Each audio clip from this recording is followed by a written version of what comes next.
Nah itu pas pas umur 3 tahun itu bini gue kerja di luar, akhirnya berantem mulu tuh, long distance berantem, akhirnya gue decide berdua untuk cerai, untuk divorce. Ya udah cerai gini. Nah di situ gue mulai kacau di situ, mulai kacau, udah nggak karuan dah.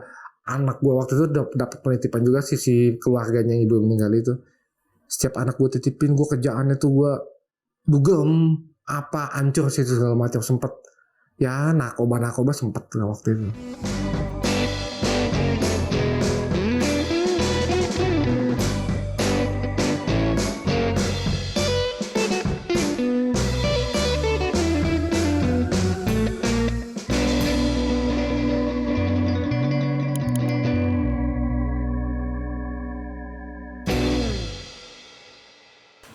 Ngobrolin aja bareng gue Elektronik cuma di Nadir Podcast. Satu-satunya podcast yang membahas tentang masalah kesepian secara spesifik. Karena kenapa? Karena hampir setiap manusia pasti pernah merasakan yang namanya kesepian.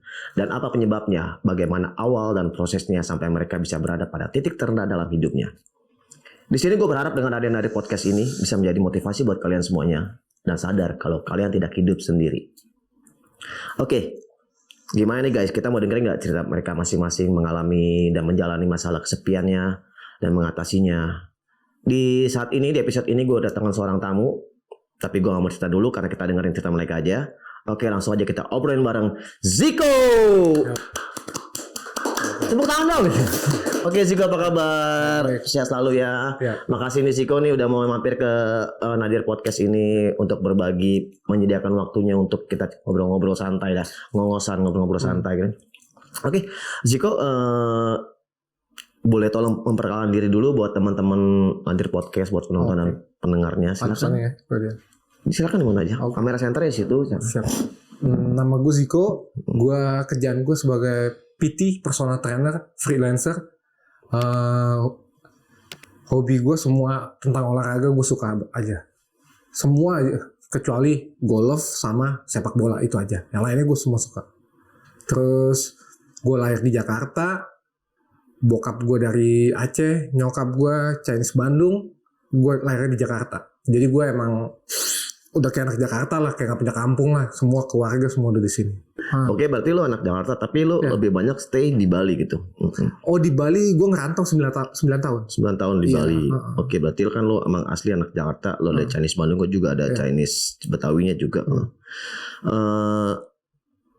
Lo kan tadi bilang lo mencintai olahraga, semua olahraga kecuali golf sama bola nggak suka, gue nggak bisa. Kalau bola emang gue nggak suka. Tapi kalau golf emang budget kita kayak belum ada ya. Budget kita belum ada untuk sampai main golf gitu ya. Oke. Ceritain dong sejak kapan? Awalnya kan lu pernah cerita sama gue kan lu adalah untuk masuk kerja di karyawan mall. Iya betul. Sambil kuliah. Itu tahun berapa Pak? Kalau nggak salah 2008 2009 itu. 2008 2009. Iya. Di Senayan gue dulu kerja. Itu berapa lama lu kerja di situ? Lumayan lama, 2 tahunan ada. 2 tahunan. Even sambil lo olahraga juga, lo kan edit olahraga kan. Sampai gue dulu di Bintaro sini, di Bintaro gue masih di Jakarta Selatan kan, di dekat Tanah Kusir itu kerja lari, sepedahan juga. Lo kerja lari? Lari ke Senayan, lari gue dulu. Oh, nggak, gue pikir lo kerja lari bawa kabur uang kartu, enggak. Kerja lari. Jadi dari tempat lo tinggal ke tempat lo ini, lo lari itu. Lari itu kadang naik sepeda, saking gilanya olahraga dulu kan.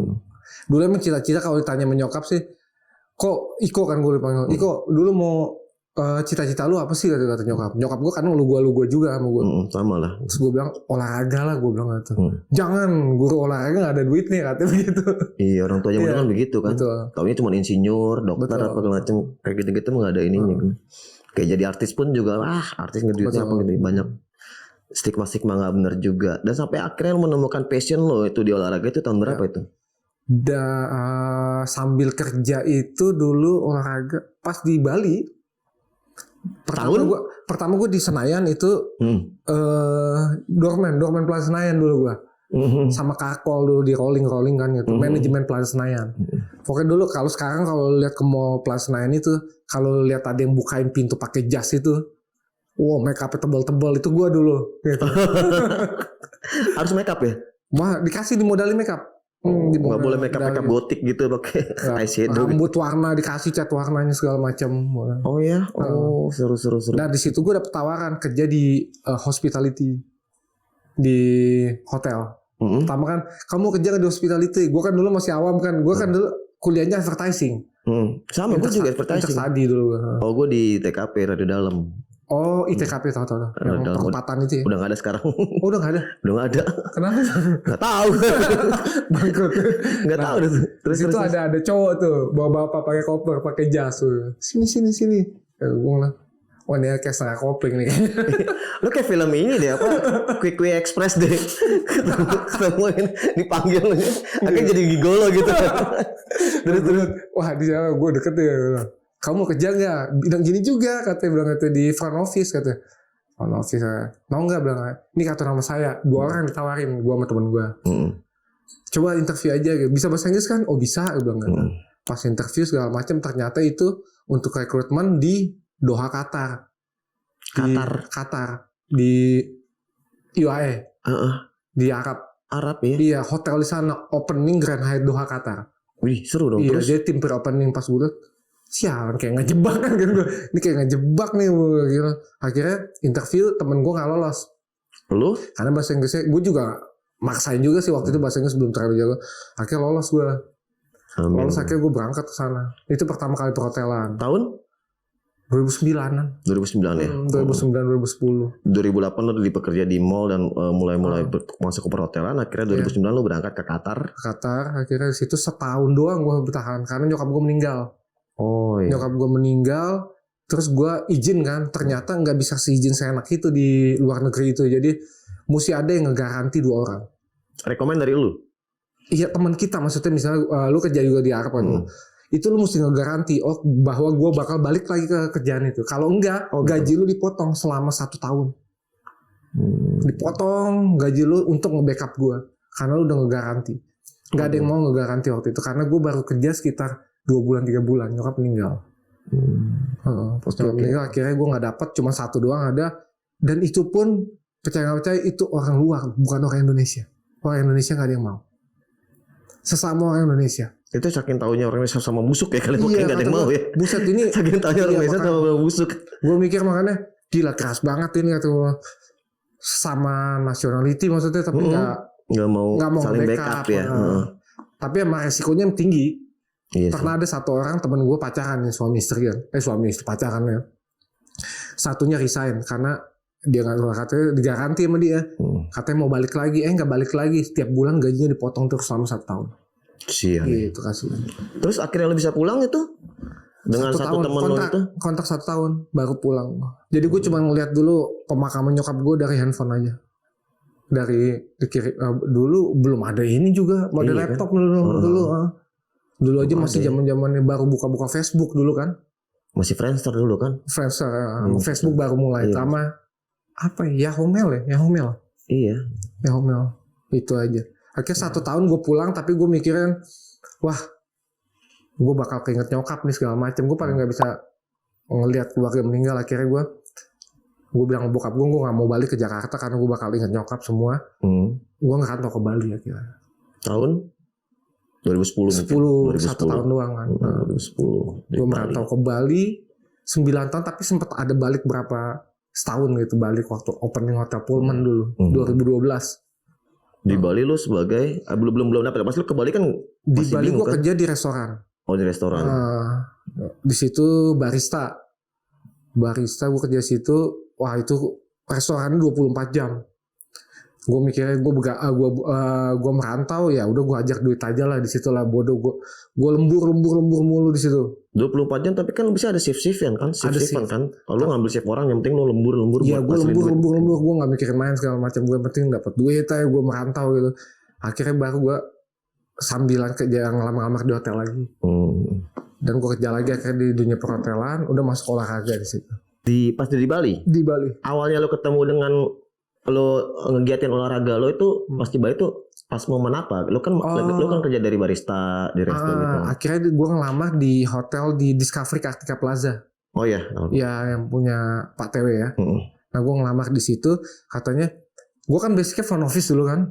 Basic front office. bell attendant, concierge, bellboy semua. Oh di sini nggak ada lowongan itu, kata bilang. Di sini ada GAA. Apa tuh GAA? Ini recreation department. Kalau di Jakarta nggak ada recreation department, ada di Bali. GAA itu guest activities animator. Kerjaannya apa? Responsibility apa? Kamu nge-MC-in pakai bahasa Inggris, dan itu kamu ngelit semua game-game yang ada di situ. Jadi tamu-tamu di pool itu nggak boleh diem. Jadi mesti misalnya ada tamu diem nih, couple nih misalnya lagi ngobrol, lagi pacaran atau suami istri lah, kita deketin, kita approach, terus bilang, kita main, kita ada game ini loh. Di situ kita punya game-game, ada water polo, ada voli pantai, ada Ya itulah lomba berenang, lomba challenge minum bir segala macam. Pokoknya gue yang buat semua situ. Pokoknya apa aja lu dimodalin. Harus aktif lo ya, harus aktif banget ya. Gue jadi kayak F&B, gue ambil gue modalin bir, lu lomba minum bir lah begitu. Jeleknya mungkin humas kali kalau dibilang gitu. Iya kayak gitu.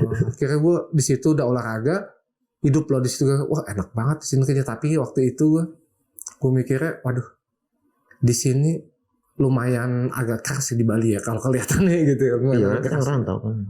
Kita ngerantau di mana aja, bukan di Bali aja. Dok. Iya, bukan di Bali aja, semua kalau kita merantau pasti ada kesenjangan apa gimana itu pasti ada. Wajar lah itu. Kalau nggak ada gitu bukan merantau namanya kan. Akhirnya lo jadi GA itu guest activity animator. Baru gue di-hire lagi, gue pindah ke gue sempet balik lagi ke front office di villa.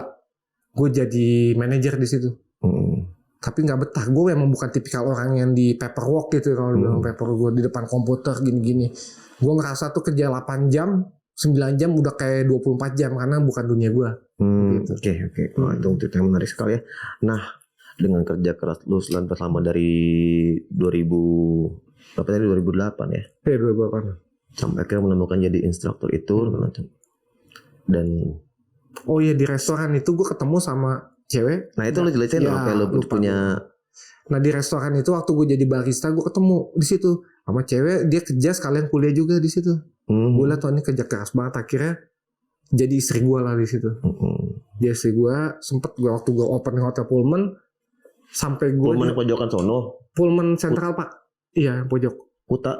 Enggak, Pullman yang di Jakarta. Oh Jakarta, bukan jadi Kuta. Pas gue merantau sini dia ngikut kan gue, ya udah akhirnya serius, akhirnya gue nikah di Jakarta. Dan satu hotel ya, sebelum gue kerja di hotel tuh, gue nikah, udah suami istri, tapi kan kakak masih pisah semua kan, masih pengurusan. Nah syaratnya di hotel Pullman jadi ngomongin nggak boleh suami istri di situ. Jadi gue sempet ngerahasiain. Ya tapi ya namanya orang nggak udah berlalu juga lah. Nggak bego juga lah, bilang pasti tahu lah gitu. Nah di situ lucunya di situ gue kan ngerasain satu departemen lagi. Dia di operator, gue di concierge kerjanya. Gue pas gue lagi kerja di situ, ya ada beberapa cewek lah bilang gitu. Gue ngomongnya sepupuan di situ. Paling udah suami istri. Akhirnya ada satu cewek di situ, dua cewek bilang. Dia curhat ke bini gue. Gue suka sama si Ziko nih, gimana lu comblangin lah, lu kan sepupunya. Kan goblok begitu. Tapi akhirnya married dan berapa lama? Gue married lumayan lama sih, sekitar 6 tahun dari pacaran semua. Gue married itu 2012 ya. 2012 lah. Sebelum open hotel Pullman, ingat banget. Gue married, nikah, akhirnya namanya bini gue bukan orang Jakarta kan. Dia pertama ngerantau Jakarta, dia nggak suka, dia ngeliat, wah ini kalau aslinya di mana? Dia Bali Jawa. Dia Bali Jawa. Jadi dia pas ke Jakarta kan dari Bintaro naik motor itu 1 jam, pulang 1 jam. Crowded banget ya. Dia capek. Kadang kan schedule-nya beda sama gue nggak bisa nyamain juga kan. Akhirnya dia pusing, waduh gue mau balik ke Bali. Ya udah kalau balik ke Bali, setahun dia nggak kuat, dia balik ke Bali. Gue setahun lebih, akhirnya gue susul lagi ke Bali. Tapi di situ gue punya anak dulu. Waktu di Jakarta sempat punya anak, baru gue ke Bali. Pas gue di Bali itu, baru di situ tuh titik gue mulai ya banyak ini mulai agak nggak harmonis hubungan gue sama dia. Akhirnya dia memutuskan untuk kerja di Dubai. Terus gue bilang, gimana nih anak, gimana, kan udah ada suster, kata bilang itu ada ibu-ibu waktu itu yang ngejaga anak gue. Waktu itu anak gue masih umur 3 tahun. 2,5 tahun. Gue bilang, Gila nanti kalau di rumah nggak ada si mbaknya udah pulang, gue gimana nih, gue bilang. Gue gak pernah ngurus anak kan, gue taunya kan cowok itu kan ngurus kerja aja pulang, Nyari duit. udah nyari duit aja. Terus akhirnya dia mutusin kerja untuk di Dubai, dan emang di situ gue banyak gue sama dia banyak nggak jujurnya sama dia gue banyak kesalahan sama dia, gue akuin. Penyebab perceraiannya juga dari pihak gue, bukan dari dia. Udah divorce, akhirnya divorce ya? Udah divorce officially. Pas Akhirnya, anak umur? pas 2,5 tahun. Sampai gue pas gue ngurus anak itu, sampai gue ngomong ke lu, gue pokoknya bahasa gue tuh udah binatang apa segala macam, pulang lu gini, gue nggak bisa ngurus anak nih, gue bilang gila lu. Gue kerja di hotel waktu itu di Sofitel Bali. Sofitel Bali sampai gue kan GM situ orang Perancis kan, gue pegang kan, gue situ udah jadi PT di situ. Pas gue bilang gitu, anak gue situ di office, manajer gue tahu, anak kamu taruh sini aja kau. Dulu pembantu gue meninggal, babysitter gue meninggal. Oh. Jadi gue aduh gimana di Bali, asal tau ya kalau lu merantau di Bali pas susah banget nyari pembantu atau babysitter. Iya nggak bisa. Susah banget. Kecuali lu pakai yang nyewa per jam itu. Per jam mahal banget begitu kan. Berarti lu mulai udah lu mulai divorce, berarti lu udah mulai sama anak lu berdua 3 sebagai single parents dari mulai umur 3 tahun. 3 tahunan. Sampai sekarang ini 10 tahun ini sama gue terus. Terus sama lu terus Oke, itu perjalanan hidup lu kan. Berarti itu momen-momen titik terendah dalam hidup lo ya. Iya. Momen-momen lu kesepian lo banget dong, ngalamin sampai lo bilang lu juga udah berapa kali berkenalan sama cewek tapi tidak ada yang cocok karena mungkin Tuhan yang itu. Udah sempat pacaran setahun 2 tahun putus, tahun 2 tahun paling lama 2 tahun. Karena belum ada yang serak juga, karena kan kita kan kalau misalnya punya cewek kan nggak harus terima kita juga, harus terima anak kita. Terus mungkin ada trauma kali ya gue, jadi dikit-dikit cewek kesalahannya kecil aja udahlah nggak males gue gitu. Iya sama gue juga begitu sih. Itu jadinya udah ya mau dibilang anak dah.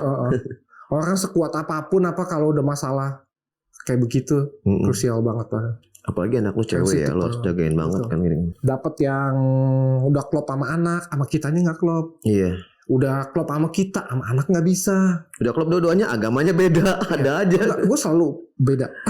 Gue selalu beda. Kalau apa sebenarnya? Nasrani ya pak? Gue Nasrani. Dulu Muslim gue awalnya. Oh lu pindah jadi? Iya. Nyokap gue kan Kristen. Bokap gue Muslim. Oh itu. Nah itu pas umur 3 tahun itu bini gue kerja di luar. Akhirnya berantem mulu tuh, long distance berantem. Akhirnya gue decide berdua untuk cerai, untuk divorce. Ya udah cerai gini. Nah di situ gue mulai kacau di situ. Mulai kacau, udah nggak karuan dah. Anak gue waktu itu dapat penitipan juga si keluarganya ibu meninggal itu. Setiap anak gue titipin, gue kerjaannya tuh gue dugem hancur situ segala macam, sempet ya narkoba sempet lah waktu itu.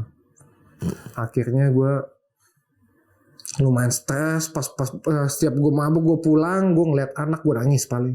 Gue ngeliat anak nangis. Cuma sepi ya, lu cuma ngambil hiburan, cuma gitu, padahal sebenarnya diri itu sepi gitu. Lu nggak ada kehilangan istri juga, orang tua juga, nyokap udah mau juga ya.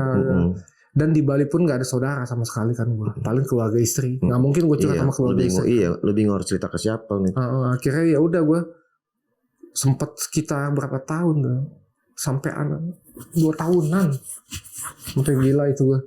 Jadi duit habis cuma untuk itu aja, kerjaan gue begadang, olahraga begadang, nggak ada istirahat sama sekali. Sampai gue pernah ketarik dari leher sini sampai punggung belakang itu kekunci semua, otot gue semua. Sampai teriak gue, akhirnya gue telepon temen gue, dijemput dimasukin UGD kan. Kata dokter, ini ngapain aja begini? Ternyata nggak ada istirahat, katanya nggak boleh kamu begini kan, mau bahaya nih katanya bilang. Forsir semua tuh ya. Basket iya, boxing iya, terus lari iya, segala macam, ngajar juga iya. Jadi pelarian lo untuk nutupin stres lo itu ya, nutupin. Malamnya juga begadang, mabuk apa segala macam. Waduh, kacau. Tapi pas 2 tahun sebelum gue balik ke Jakarta itu gue udah tobat. Gue bilang ternyata ya kebahagiaan gue ngeliat di anak gue bilang ini loh udah cukup kata gue. Dengan kebahagiaan dengan anak gue nggak perlu yang lain, gue mikirnya begitu. Tapi ya semenjak gue ngeliat lo ketemu, kita pertama kali kan ketemu di satu jalanan di Bintaro itu, ngeliat ini figur yang menarik nih. Jika tuh figur menariknya harus gue kulik nih, karena dia banyak cerita situ. Makanya gue tahu ngeliat orang tuh, ayo dong masuk podcast gue dong gitu. Karena di Nadir kan lu cocok banget lu untuk menceritakan semuanya di sini untuk membebaskan ya, menceritakan semua tentang kesepian lo, lalu sampai berada di titik terendah lo. Dan sekarang gue pengen tanya, tadi kan lo udah menjalani dan mengatasinya gimana tuh Pak? Mengatasi semuanya tuh? Semuanya. Ya gue intinya ngelihat anak gue dan gue kebanyakan balik lagi besar kepada Tuhan sih intinya. Ya berarti peran anak tuh dan peran Tuhan itu berperan banget ya. Itu dia. Kalau nggak ada dia mungkin gue kalau misalnya gue. Tapi untungnya mantan istri gue pas gue lagi mau cerai gitu, gue bilang ini anak gimana? Gue bilang gitu. Akhirnya kita decide akhirnya untuk sama-sama lah. Tapi dia karena lagi di luar negeri ya udah malu dulu kata bilang itu. Nanti kalau kapanpun kalau gue di Bali atau di Jakarta sama gue ya gue siap diambil. Dan lu udah hard feeling ya, tapi udah sebagai ya kita keluarga lah, kita pernah menjalin relationship, tapi kan udahlah, yang penting buat anak tuh ya udah. Gitu. Itu pas 3 tahun itu pas pembantu babysitter gue meninggal, itu lumayan kacau itu. Gue mikir aduh gimana nih, gue harus kerja. Akhirnya gue resign dari waktu gue ngajar si GM itu tuh orang Perancis. Keluar anak gue bilang, papa aku mau ke toilet. Kata dia ngomong pakai bahasa Inggris. Itu anak siapa bilang itu? Anak saya. Oh iya Pak Arya udah bilang tentang semua tentang kamu gitu. Kita ada kids club, ada sekolahnya. Kamu kapanpun baik banget itu orang Perancis itu. Ya Tuhan yang baik banget ya. Yang betul jujur itu baik banget tuh. Kata dia bilang itu ada sekolah di situ. Anytime you coming here, your daughter bilang itu is free for you. Kata bilang itu. Kata gue ke belakang gue nangis. Ini baik banget. Ada aja orang begini ya bilang itu. Orang Perancis.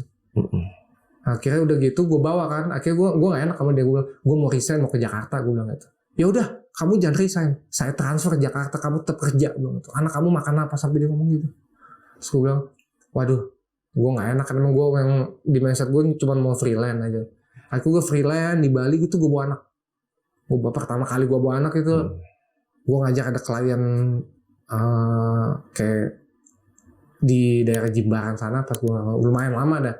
Udah setahun pas gue ngajar dia. Terus lucu pas gue lagi stretching gini gue stretching terakhir gitu, anak gue kata-kata pas gue tungging gitu gini nama anak gue terus pantat. Dia sampai loncat gitu kan kayak oh nggak apa-apa juga nggak kata waduh nggak enak gitu. Besoknya lagi gue datang pas gue habis stretching gitu, pas gue liat gini tembok dicoret-coret sama anak gue. I love you papa apa segala macam. Kata gue aduh kayaknya nggak bisa nih gue bawa mulu. Tapi ya mungkin adaptasi segala macam sampai sekarang anak gue tetap ikut sama gue. Dan kalau gue habis ngajar gue lagi stretchingin dumbbell segala macam lagi berantakan kayak sih tidy up langsung beresin. Itu kayaknya udah sepaket ya sama dia. Berarti itu udah hati lu udah di dia, hati dia udah nggak bisa pisah lagi. Sekarang gitu. Kalau gue kerja sendiri aja sekarang kan dia udah sibuk les macam-macam. Kalau gue lagi kerja sendiri aduh kayak sepi aja gitu kan nggak ada anak. Sekarang lo yang kerjaan apa terakhir kerjaan apa nih sekarang? Lebih ke lagi fight aja ya nyari fight. Masih freelance trainer gue. Tapi fight itu untuk hobi aja sih. Oke. Itu seru banget ya pengalaman lu. Terus gue pengen goals yang kedepannya lo pengen yang lo cari apa sekarang? Gue sih sekarang cuma mau ngumpulin aset banyak. Nanti pas gue meninggal nanti gue kasih ke anak gue. Jadi gue nggak mau ngeliat kayak kita dulu kayak gue dulu lah. Gue tuh mesti ngekos segala macem, ngontrak, gue mikir biaya kosan apa segala macem. Gue mau punya anak, nanti gue settle banget, gue punya tempat tinggal, punya usaha. Nanti gue meninggal nanti anak gue udah bisa. Sejahtera lah ya, sejahtera nggak kesusahan. Nggak perlu kaya banget, maksudnya cukup lah untuk hidup harian gitu aja. Nggak perlu, gue nggak ada tuntutan gue harus kaya gini nggak. Lo nggak mau ditipsen buat mantan istri lo di sini gitu? Oh, jujur ya, buat dia sih, gue sampai sekarang masih ada hubungan baik sama dia. Iya bagus dong, bagus hubungan juga baik. Gitu. Dan dia sekarang dia bisnis sama adik gue, jadi untuk gue konekin juga, dia buka restoran atau segala macam. Ya, makasih banyak sih gue untuk sama dia, makasih banyak karena selama ini dia salah satu support gue juga. Gue setiap lagi stres apa dia selalu support segala macam. Gue tetap curhat ke dia. Tetap kalau dia datang ke sini pasti silaturahmi ke rumah gue, nginep apa segala macam. Masih hubungan baik lah gitu. Tapi dia udah ada suami atau itu udah ada belum lagi? Suami belum. Belum. Baru pacar tuh, baru pacar gitu. Oke, Ziko. Gue pengen ini dong pesan-pesan buat atau kata-kata motivasi buat teman-teman yang udah ngalamin kayak lo juga, buat penonton atau pendengar Nadir sana. Kira-kira apa tuh yang kata-kata membangun yang gitu dong. Boleh dong dari lo dong. Kalau gue sih ya, cuman ya menurut pengalaman gue aja, kalau lu lagi di titik terendah lu itu, lowest point lu itu, lu jangan ngarahin ke arah yang negatif. Karena masih banyak hal-hal positif, masih banyak hal-hal yang lebih indah daripada hal-hal negatif. Banyak pasti lu, kalau misalnya lu nggak dapet apapun, lu tinggal berdoa apa gimana, lu berteman dengan orang yang positif. Lu jangan ngebatasin diri lu. Lu tetap punya teman sebanyak mungkin, jangan dia jelek pun, dia negatif pun, lu tetap teman sama dia. Pasti ada sisi positifnya. Gue sekarang jangan ke arah yang negatif lah intinya kalau lu lagi stres atau macam-macam. Jadi banyak bergaul saja, ngobrolin semuanya, ingat Tuhan. Ingat Tuhan. Dan jangan, banyak orang, kalau gue percaya dari nyokap gue bilang, jangan pernah nyumpain orang di dalam hati. Itu akan ngebalik sendiri ke lu sendiri. Batin. Iya. Kayak bumerang ke lu sendiri. Iya, kayak misalnya lu dijatin sama orang, lu bilang, sialan lu anjing lu gini. Jangan pernah begitu. Lu paling ya cukup udah let it go aja, dan lu jangan pernah nyumpain sama sekali, bakalan itu ngebalik ke lu sendiri. Dan lu misalnya lu disakitin orang, lu bakal dapat 2 kali lipat, 3 kali lipat kok kebaikan dari itu lagi balasannya. Amin. Cukup maafin aja ya, nggak usah kita balas lagi. Dan ada pun kan bilang biar nanti Tuhan yang balas. Sebenarnya itu salah. Tuhan tidak pernah balas. Tuhan nggak pernah balas. Betul. Gue ada biar selain aja Tuhan yang balas. Salah, Tuhan nggak pernah balas. Itu kan maksudnya lu maafin aja gitu, maafin aja orang yang pernah nyakitin lo, ya udah nanti berjalan dengan waktunya. Oke, terima kasih Ziko sekali lagi udah mau datang kemari. Dan sebelumnya juga gue bilang buat teman-teman Nadir, kalau ada yang mau masuk di sini atau kalau macam, bisa langsung DM ke kita atau tulis komen di bawah video kita nanti kita ada tim kita buat ngubungin. Sekali lagi jangan lupa like, komen yang bagus-bagus, subscribe, dan share sebanyak mungkin buat teman-temannya. Gue pengen foto nih sama lo nih. Kita belum foto nih Pak ya. Foto gue dulu.